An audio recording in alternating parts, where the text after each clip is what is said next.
Channel which is welcome to study. मेरा नाम है लक्ष्मी और हम कंप्लीट कर रहे थे अपना 6th चैप्टर जो है trial balance and rectification of error. तो हमने लास्ट टॉपिक क्या छोड़ दिया था, रेक्टिफिकेशन के दो टाइप छोड़े थे हमने, उसकी मीनिंग हमने नहीं देखी थी। तो आज हम स्टार्ट करेंगे उसके मीनिंग से। हमने ट्रायल बैलेंस का मीनिंग जान लिया है, सब उसका फॉर्मेट जान लिया है। तो अब आज हम स्टार्ट करेंगे। हमने बात की थी रेक्टिफिकेशन ऑफ एरर्स की। तो मैंने दो टाइप बताए थे, कौन से। एक वो एरर जो अफेक्ट नहीं करता है ट्रायल बैलेंस को, वो, और दूसरा जो अफेक्ट करता है ट्रायल बैलेंस को, वो। तो आज हम उसको डिटेल में जानेंगे, ठीक है। तो उसके लिए क्या करना होगा, लेट्स गो टू द हम स्टार्ट करते हैं।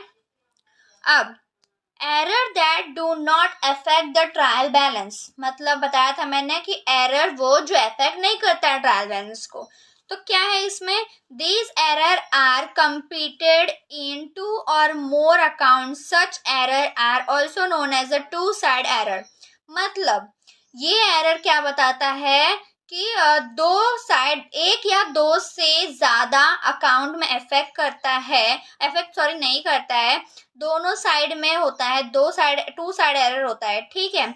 दे can be rectified by recording a journal entry given the recording correct debit and credit to the considered account. मतलब ये कैसे हम पता चलेगा, बाय रेक्टिफाइंग, कैसे रेक्टिफाई, हमें गलत कैसा है कैसे पता चलेगा, जर्नल एंट्री को रिकॉर्ड करके हमें पता चलेगा।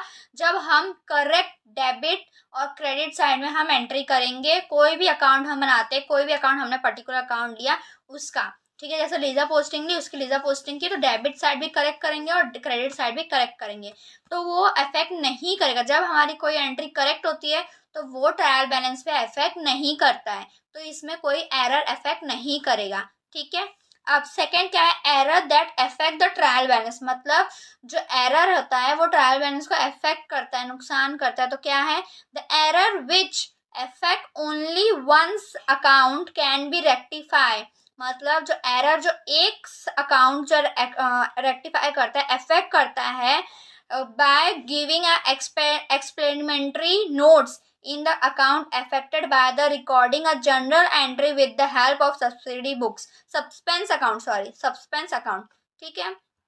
तो हमें अगर अफेक्ट कर रहा है, कोई अफेक्ट करता है एंट्री, तो वो हम सबसे पहले सस्पेंस अकाउंट बनाएंगे उसको सही करने के लिए, ठीक है। रिकॉर्ड करना जर्नल एंट्री में, जो with the help of suspense account से, ऑफ सस्पेंस अकाउंट हम लोग उससे पता चल जाएगा कि कौन अफेक्ट कर रहा है ट्रायल बैलेंस में कि नहीं, ठीक है। तो अब हम जानेंगे सस्पेंस अकाउंट क्या होता है, जिससे पता चलता है। तो ये हमने 2 टाइप ऑफ एरर देख लिया। अब इसमें भी टाइप है अंदर, उसको हम बाद में देखेंगे, पहले हम सस्पेंस अकाउंट क्या होता है वो देख लेते हैं। तो क्या होता है, if even the trial balance does not tally due to the existence of one side error, मतलब अगर ट्रायल बैलेंस टैली नहीं हो रहा है, मतलब मैच नहीं हो रहा है due to the one side error, मतलब एक साइड में कोई डिफेक्ट आ रहा है या कोई एरर आ रहा है जिसकी वजह से ट्रायल बैलेंस मैच नहीं हो रहा है, टैली नहीं हो रहा है, तो उस टाइम पे हमें सस्पेंस अकाउंट बनाना होता है, जिससे कि हमारा ट्रायल बैलेंस टैली हो जाए। तो उसको बोलते हैं हम लोग सस्पेंस अकाउंट, ठीक है। अब हम जानेंगे, जैसे कि मैंने बोला कि रेक्टिफिकेशन ऑफ एरर में और भी टाइप है। ये 2 टाइप है जो पहले इन्फ्लुएंस होते हैं और नहीं भी होते हैं। अब हम देखेंगे टाइप ऑफ एरर उसके अंदर का। तो उसके कितने टाइप है, 4 टाइप है। 4 टाइप के एरर होते हैं, कौन से, error of commission, error of omission, error of principle, compensating error. 4 error समझ आया, कौन से, कमीशन, ओमिशन, प्रिंसिपल और कंपनसेटिंग एरर। तो ये होता है। अब इसके डिटेलिंग हम देखेंगे, डिटेलिंग में एक एग्जांपल भी बताऊंगी इसका, ठीक है। हम इसका सॉल्यूशन, कमीशन क्या होता है, these are the error which are committed due to the wrong posting of a transaction, wrong totaling or wrong balancing of a account, wrong casting of the subsidy books or wrong recording of a account in the books of original entry।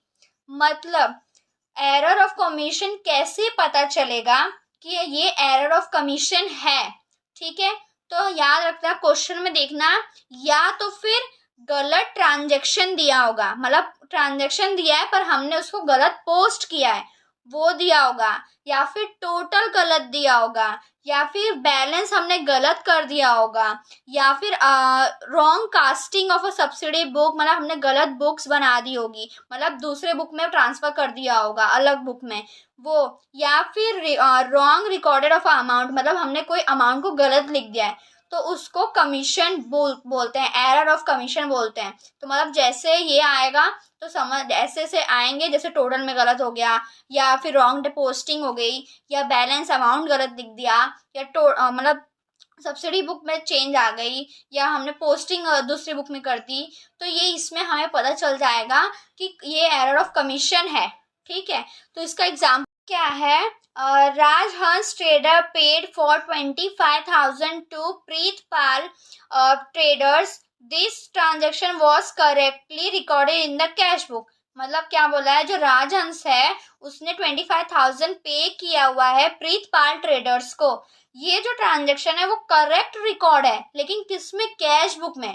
Cash book में तो सही record किया हुआ है, लेकिन but while posting to the ledger posting, ठीक है, leisure में जब, लेकिन हम जब पोस्टिंग कर रहे थे लीजर पोस्टिंग में, तो प्रीतपाल अकाउंट जो है डेबिट का मतलब डेबिट है 2500 से, दिया कितना था 25,000, पर क्या पोस्ट किया हमने, अमाउंट यहाँ गलत है, याद है, टोटल रॉन्ग बैलेंसिंग, याद है, रॉन्ग बैलेंसिंग अमाउंट गलत लिखी हमने, मतलब 25,000 हमारी रॉन्ग एंट्री है।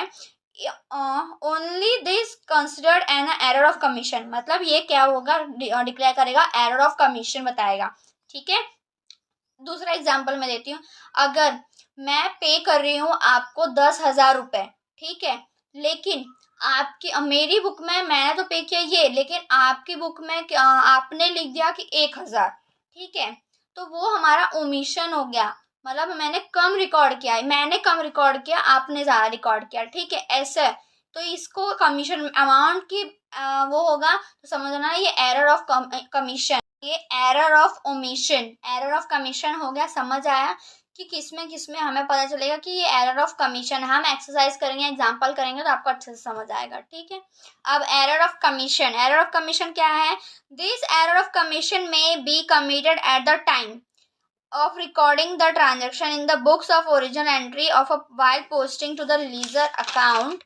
ठीक है, अब ओमिशन क्या है, ओमिशन में क्या होता है कि टाइम जब हम रिकॉर्ड करते हैं उस टाइम पे ट्रांजेक्शन, मतलब जो हम भूल जाते हैं, गलती से हम ओमिट कर देते हैं, मतलब भूल जाते हैं वो एंट्री को, जैसे जब हम लिखते रहते हैं, मतलब एंट्री करते रहते हैं, फिर अचानक से हमने एक एंट्री हम भूल जाते हैं, नहीं करते हैं उसको एंट्री, तो वो हम लिखते हैं, उसको बोलते हैं एरर ऑफ ओमिशन। ठीक है, मतलब भूल जाना। ठीक है, तो इसको हम ओमिशन बोलते हैं। अब इसके भी दो टाइप है, दो टाइप के ओमिशन होते हैं, कौन से एरर ऑफ कंप्लीट ओमिशन, मतलब कि हम लोग कंप्लीटली भूल गए वो एंट्री को, हम लोगों ने किया ही नहीं, और एरर ऑफ पार्टली कमीशन, मतलब हमने एंट्री तो की, पार्टली मतलब आधा आधा एंट्री किया, जैसे कि एक अकाउंट में एंट्री कर दी, लेकिन उसका दो एंट्री दो है, तो एक अकाउंट में तो कर दिया पर एक अकाउंट में हम भूल गए, तो उसको हम बोलते हैं पार्टली एरर। ठीक है, पार्टली ओमिशन। तो क्या बोलते हैं, when a transaction is completely omitted from recording in the books of original entry, तो उसको बोलते हैं हम लोग अगर आप पूरा कंप्लीटली उसको ओमिट कर दिया, मतलब वो एंट्री को भूल ही गए हो, तो उसको हम बोलते हैं कंप्लीट ओमिशन। उसका एग्जांपल क्या है, when the recording of a credit sale to Mohan's 10,000 not entry in a sales book, मतलब आपने क्रेडिट सेल किया है मोहन को 10,000, लेकिन आपने लिखा ही नहीं है उसको,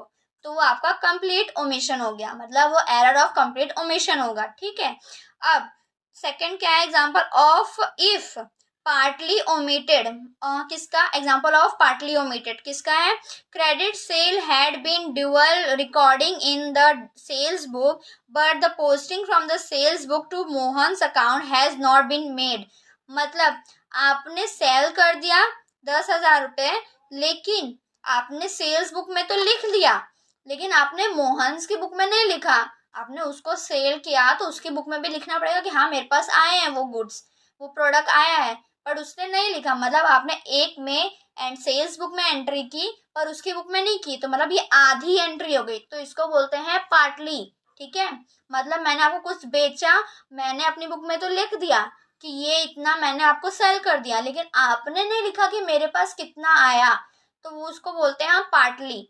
कंप्लीट मतलब पूरा ही भूल जाना, एंट्री दोनों साइड से नहीं होती, और अगर पार्टली होती तो एक में होता है एक में नहीं होता है, तो उसको। इसके दो टाइप थे, एरर ऑफ ओमिशन के थे, ये दो टाइप। समझ आया क्या होता है एरर ऑफ ओमिशन? दो टाइप के, कंप्लीट और पार्टली में, ठीक है। अब हम देखेंगे कंपेंसेटिव एरर। कंपेंसेटिव एरर देखते हैं, when two or more errors are committed in such way, मतलब that a net effect of this error can on the debit side and credit side of the account is null। देखो, compensate error मतलब क्या होता है? Compensate error मतलब दो side में effect होता है, ठीक है, या तो debit side, net debit side में, या नेट क्रेडिट साइड में, ठीक है। वो नल होता है, मतलब जीरो होता है, दोनों में से कोई एक इफेक्ट होता है, या तो कभी भी दोनों इफेक्ट होते हैं, दोनों तो नहीं होंगे पर दोनों इफेक्ट होते हैं, ऐसा, ठीक है। जैसे कि purchase book has been overcasted by ₹10,000, ठीक है, मतलब ओवरकास्टेड मतलब बढ़ गया, इंक्रीज हो गया। जैसे एग्जांपल, मैंने परचेस किया, ठीक है, मैंने परचेस किया 9,000 रुपीज, ठीक है, 9,000 का मैंने परचेसिंग की, ठीक है, लेकिन मेरे बुक में लिखा है 1,000 एक्स्ट्रा, ठीक है, तो डेबिट साइड में एक्स्ट्रा लिख दिया है 1,000, तो मेरे पास मतलब मेरा कितना इंक्रीज हुआ? 10,000, ठीक है। अगर सेल रिटर्न मतलब वो हमारा प्रॉफिट हो गया, ठीक है। सेकंड क्या है? Sale return books in under cast by 10,000, मतलब लॉस हो गया, हमने सेल किया 10,000 का, अंडर कास्ट मतलब कि कम होना, ठीक है, हमने सेल्स किया 10,000 का, पर अंडर कास्ट बाय 10,000 मतलब 10,000 का हमें लॉस हो गया, तो वो नील हो जाएगी। तो मतलब दोनों साइड में इफेक्ट होता है, उसको बोलते हैं हम लोग कंपनसेटिंग एरर, ठीक है।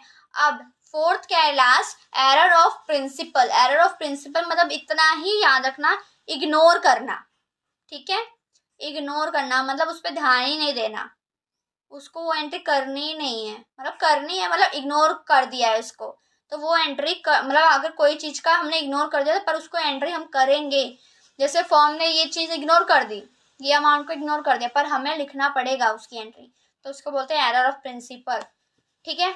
तो आज ये error of rectification of error complete हुआ। आप जब तक मीनिंग नहीं पता होगा, आपको थियोरी नहीं आएगी समझ, तब तक आपको आगे का सॉल्यूशन भी समझ नहीं आएगा, तो इसलिए आपको पहले थियोरी अच्छे से रीड करनी होती है।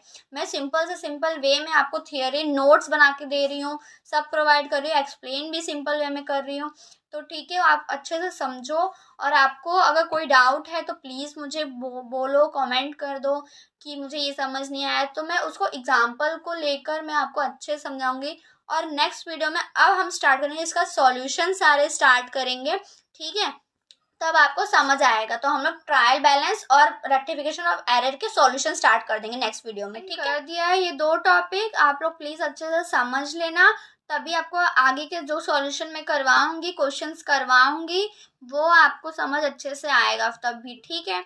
तो आज का वीडियो यहाँ पे एंड करते हैं, कल हम लोग सॉल्यूशन क्वेश्चन स्टार्ट करेंगे, प्रॉब्लम स्टार्ट करेंगे, तब आपको अच्छे से समझ आएगा। कोई भी डाउट हो थियोरी में तो मुझे बता देना, और कोई भी नोट्स चाहिए तो वो भी मुझे बता देना, वो भी मैं आपको प्रोवाइड कर दूंगी स्क्रीन पे, ठीक है, तो आप उसको लिख लेना। वो एग्जाम में भी आप लिख सकते हो, 1 मार्क्स में भी आ सकता है, 2 मार्क्स में भी आ सकता है।